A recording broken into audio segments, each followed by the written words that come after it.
And good evening to another ramble of the week. Now, this time, Bangernomics. Something that I've touched on in the past, but I really haven't expanded on Bangernomics whatsoever. And there's a very good reason for that. I personally don't believe in it. I personally believe in looking after a car, and then the car looks after you in the long run, rather than not looking after it and expecting it to look after you in the long run or even in the short run. And sometimes it works, sometimes it doesn't. Bangernomics has been brilliant for many people who've obviously sussed the right car out, bought it, used it, and then maybe got more use out of it than they actually thought they would, and then dispose of it and then get another one. And that's the idea of Bangernomics, paying at the bottom price for cars and getting something back. So, i.e., the most minimal of input with some actually fair degree of output. Some people get more, some people are not so lucky these days. So again, Andrew's sliding scale of car enjoyment. We'll scratch the car. So actually, that's the idea of Bangernomics, that you put in the minimal and you get out. You don't really service it particularly unless you need to. You don't really change things that are unnecessary to change, that wouldn't make the car any more functional. As long as it starts, drives and gets you from A to B, that's Bangernomics. And if you enjoy the car at the same time and like the way it drives, and if it is a good example, well, that's even more of a bonus. But does it work in practice these days? Not as much as it used to. In the current day, in 2024, it's getting harder now to do Bangernomics. I mean, what was a Bangernomics car? I remember even 2016, 2017 helping my best mate at the time buy his Ford Focus Mark 1 Estate, Moondust Silver, completely utterly rotten in the back arches, and we had to throw through one of their MOTs. Excuse me, cough cough. And he bought the car for £350. There was no offers on the car. We tried to get him down even further, but £350, had to take it away. We knew what we were getting. £350 for that car, 1.6 manual, and it worked absolutely fine. Completely rotten underneath. It was absolutely rotten, and the sills and the arches were just gone. I only had to touch it, and a bit of the back arch came in my hand, and I got a bit of a panning for that. But it was a working car. We needed a working car for the weekends when we worked together. And it served our purpose massively. It was the workhorse. We didn't care about it. We didn't give it a bit of a clean on the inside just to make sure it's not too bad. Just a bit of a light vacuum, but nothing else. It was a really fun car to be in. And that's Bangernomics for you. At the real bottom end. I mean, imagine buying that size of car now for £350. It's unthought of, unthinkable. The last car that I've seen where someone has bought it for astronomically below what it should be worth is Nick's red TDCi Focus that he bought for £400 last year. And when he bought it straight round to my house, which is where I did the video. Ridiculous. I didn't even know he'd bought it. I knew he was looking for another one, but I didn't actually think he'd buy another one. And there you go, Nicky bought one for £400, and that diesel Focus, and I said it in the video, that was a £800 car at least, probably 800 with the paint, probably no more than 800. But it had a good MOT on it, and it was a very solid example, just the paintwork, and some niggles here and there. So that's Bangernomics in the modern day and age when you can find a bargain, and that was a bargain. But the difference that actually what happened with Nick is he didn't treat the car like a Bangernomics car. Most people who buy a car, a Mark 1 Focus, even in this day and age, because there's still people doing it because they're still cheap-ish, not as much these days. But if you buy a Focus Mark 1 for £400, even less than that, you're often going to treat it like a disposable item. You're not going to treat it with any sort of respect. But it was too good a car, and Nick realised probably what he'd bought straight away after driving it away from buying it. And the first thing we discussed on the drive road before I'd even filmed was what's wrong with it. And I was looking around thinking, £400, what's wrong with this? It's got to be rotten. And I was looking everywhere. And the boot, the actual side of the arches inside the boot, they were looking good in the patches where they rust. They were starting to get a bit surface rusty, but they're okay. They might still be okay now. I don't know, it was 6 months ago. And then the arches were absolutely fine. Sills, absolutely fine. I couldn't believe it. What is wrong with this car? And then we had a few bits and pieces missing. We had an aerial missing. The paintwork wasn't great. I mean, the paintwork probably put a lot of people off. But if you want a functional car, you are absolutely laughing. It's the least important thing when you want a functional car. You know, dents and dings, they exist on Bangernomic cars because the idea of Bangernomics is you don't spend any money on non-functional stuff. Anything that is visual, it's not necessary to put any money towards. And then we had a few things in the engine bay that we noticed that we were going to do. But basically, Nick was making a mental list of all the things that he needed to do to this car to make it last, not beyond the next MOT, but a bit further than that because of how good it was. And he recognised that. And that is not Bangernomics. People who are into Bangernomics do not spend any time thinking about what they need to do to the car. They just drive it.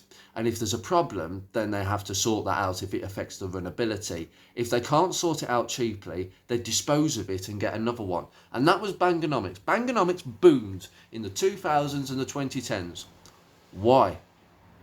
Well, I'm not saying Bangernomics didn't exist before, when you could buy a car for £10, £20, you know. Obviously, back in the 80s, 90s, £10, £20 was probably, you know, probably equivalent to 100 quid, 150 quid, probably more than that. Somebody can tell me. If you've got any stories about Bangernomics, please let me know. I'm not ultimately against Bangernomics, but there are a couple of reasons why I think it is a bit dangerous. But the reason that Bangernomics prevailed in the sort of 2000s, 2010s is because of the generation of cars that came on the second-hand car market. And that was your 1995 to, I'd say, 2008. Not, give or take a few years, it's not a ballpoint figure. Again, it could be earlier, it could be later than 1995, but roughly that generation of cars is what we retain as car enthusiasts as the peak golden generation of cars. Why? Because they are the most reliable cars without being over complex like modern cars. They balance the amount of technology like fuel injection and ECU control with a good basic infrastructure, so there's not too much wiring, not too many gadgets, and everything is a little bit more slimlined. Whereas modern cars have got so many gadgets, too many gadgets for their own good, really.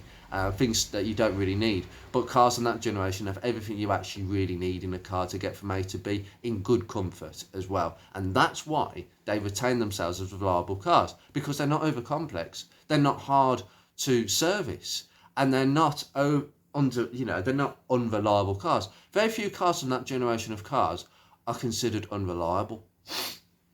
And in fact, if they are slightly unreliable, then it's only slightly. They're still probably more reliable than the modern cars of today, and certainly from cars before 1995, certainly with carburetors and distributors and basic ignition, and no computer control, where you're having to do it yourself, basically.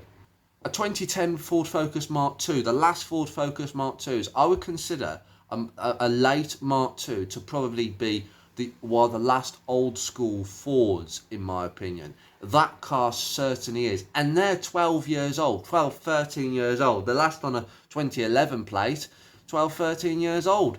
And I would consider them to be prime Bangernomics territory. And there's still so many out there. Mark II Focuses are prime Bangernomics at the moment. So, yeah, I mean, obviously these days you can't buy a car for Nick, you were very lucky, sir. But most people cannot get a car with a decent MOT on it that functions without a major problem for less than £800. You may see one going up for £600, £700, but usually there are reasons for that. Maybe there's rust that needs sorting out. Maybe the clutch has gone. We're talking about expensive jobs here. And in Bangernomics, clutches that could be scrap the car, get another one territory, because changing a clutch is a £250–300 job, usually these days on most average cars. So unless you can do it yourself, if you can do it yourself, Bangernomics works a perfect treat. In fact, I reckon I could do Bangernomics easily, because actually, if I bought a Mark II Focus for a start, because that's probably where I'd start off, or Mark 7 Fiesta, an early one, and I wanted to run it into the ground, I don't think I'd have to do much at all, because they don't tend to rust as badly as their brethren. Although Mark II Focuses seem to fare worse than Mark 7 Fiestas for some reason. But there would be no problems with me doing my own work. But I think the whole emphasis is Bangernomics. Not being funny, but most people I've met who are into Bangernomics don't tend to be that good with the spanners. I'm not quite sure why that is, because if they were, Bangernomics would make so much more sense to a larger group of people. But I suppose if you're handy with the spanners and you get that sense of satisfaction of doing a job and improving your car, it becomes like a disease. You want to do a bit more. Oh, I've done that, now I want to do that. That's not Bangernomics. You can't do that. You only repair what you have to repair to make the car functional again, pass the MOT, and from get you to A to B. You can't, like, change a heater vent because it's got a crack in it. That's not functional. Just throw it in the bin and have a hole in the dashboard. That's Bangernomics. But in today's context, the newest cars, they're overcomplicated, unreliable. You can't do it. You can't do Bangernomics with them. There's just so many things to go wrong. So Bangernomics probably is on its last legs. Bangernomics still exists because those generation of cars are still on the roads and they're still being battle scarred and all that, but they are still going. But I don't know how many years that's going to be. Probably a few more years, potentially. I think so. I don't think it's going to go on for that much longer. But Bangernomics was a big thing, and it's started dying. I think the cost of living is affecting everything now. I think the actual price of buying a car, even with a short MOT now, I mean, £800 is a lot of money for a metal box with potentially issues that's not going to last you more than 12 months. It's a bit of a funny one. Personally, I look at it this way. Beatrix, I bought Beatrix for £400. That's Bangernomics, but I didn't buy it because it's Bangernomics. Nick didn't buy the Focus because it's Bangernomics, because it was £400. It's simply because you're buying a very cheap car for less than, well, you see the potential. I saw that in Beatrix. Head gasket, oh, must be scrap. Brilliant. That's brilliant for people. I mean, I never changed a head gasket before, so I was taking an almighty gamble with that car. But it just goes to show that if you're willing to take the gamble and it pays off, you just landed yourself with a big barge of a car for absolutely nothing. Although I dare say what I've spent on that car is not nothing, but it's still, I still see it as that £400 car that would now be scrapped. Beatrix would have been scrapped. So great satisfaction. But in general, my opinions on Bangernomics, dangerous. Shouldn't be allowed. Honestly, when I hear people saying, I've got this car, I think it's going to be my banger car, my Bangernomics car. Oh, God, I just want to hit my head against the wall. As long as, for me, there's two things you do in Bangernomics. You make sure your car can pass an MOT, i.e. it's safe, and you put it through a genuine MOT, because you know a lot of people who don't put them through genuine MOTs. Maybe I know some people that are guilty of that, but hey, we all have our secrets. But also, the thing is, brake pads. I know people, Bangernomics, brake pads have to be down to the minimum before they get replaced. Tyres have to be down to almost beyond the tread, minimum tread of 1.6 millimetres. I've seen some bare tyres recently, bare tyres. And these are dangerous things. This is what can cause your injury and other people's injury. And as long as you're not running them too low and you change them in time, good. But honestly, you need to change it. I argue that once your tyre gets below 3 millimetres, you need to change it. Just because it's the minimum by law, I don't think 1.6 is enough. I personally think there has to be a change in the minimum tyre thickness of probably should be 3 millimetres. I think 3 millimetres should be the minimum tyre thickness. Because unless you drive it like a pensioner, As soon as you see any standing water, you're in trouble. And I don't care whether it's Michelin's. If the Michelin's are old and have gone down to below 3mm, they will not grip. Nothing will grip. And that's dangerous. And that's where Bangernomics can tip over to becoming a very dangerous thing.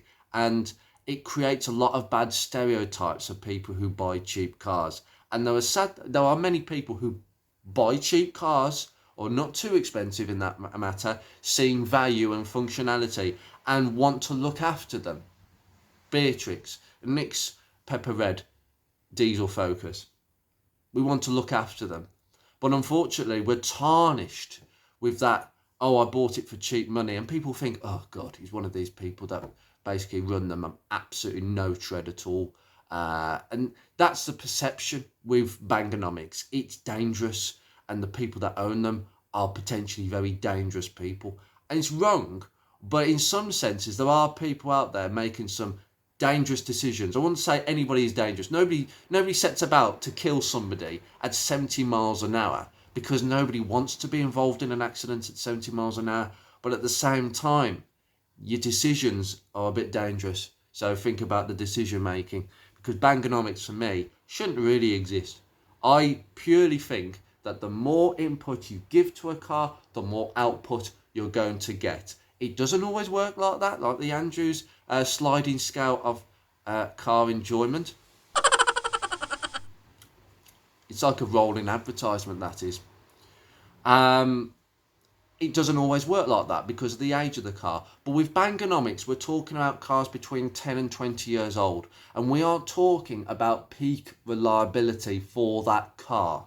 Now, that will tail off with these new cars. These new cars from about 20, I'd say 15 onwards, they won't reach 10 years of age. I'd be very lucky to get to 10 years of age without major issues. So that will change, and that's where Bangernomics will probably die with that generation. But with the current generation, 10 to 15 years is peak motoring, probably 8 to 15 years, and that's where you could have your Bangernomics. But I still think cars are quite expensive for 10 years old, so it looks like 15-year-old cars are where the Bangernomics are, and that could be the tipping point of reliability to, oh, we need lots of things doing to this car.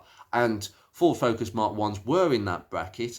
I'd like to say that, but this year the youngest are 19 years of age, and that is now beyond Bangernomics because they just require a bit too much in the bodywork department. That is where I'm going to leave you. That is my Bangernomics viewpoint video. Is Bangernomics dying? Yes, it is. Give it about 5 years. You will not hear of a sub £1,000 car, unfortunately, the way things are going. Unfortunately, there are conspiracy theories to suggest that car manufacturers since COVID certainly all grouped together and worked out that they could make less cars with higher profit margins, higher prices, higher profit margins, and squeeze the second-hand car market, because therefore there are less second-hand cars going out there because they are producing less, and therefore the price of second-hand cars goes up, and it puts people in the hands of car companies and their lovely lease deals, grabbing you in and sucking you in to the point where you cannot financially escape. That is a big problem. That's another story for another day. But you take care, guys. I'll see you very soon.